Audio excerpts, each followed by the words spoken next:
বাচ্চো? হ্যাঁ খাবার বাড়ছি। পাখি এখন স্কুল থেকে আসলো, ঘন্টুর খাওয়া হয়ে গেছে, তো পাখির আর মায়ের ভাতটা বেড়ে দিই। তোমাকে তো দিয়ে দিয়েছি, তারপরে আমি বসবো। তো বন্ধুরা আজকে কিন্তু অসাধারণ সব অসাধারণ সব রেসিপি, তাই তো? একদম। পাখি তো আবার হেলেঞ্চা শাক খাবে না, খাবে না? বাঁধাকপি দিয়ে দাও।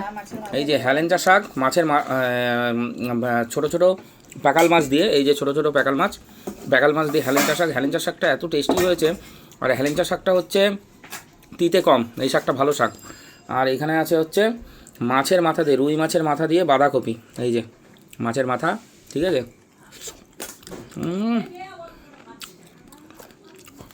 আর আমাকে এরকম এক বাটি কাঁচকলা আলুর পাতলা ঝোল দিয়েছে একদম, শিঙি মাছ আর হচ্ছে প্যাকাল মাছ দিয়ে, এই যে একদম। আর সবার শেষে আছে কই মাছের, আমাকে 4টে কই দিয়েছে, মানে দেশি কই দিয়ে তেল কই, 4টে কই, একটা কাঁচা লঙ্কা। দারুণ খাবার দাবার।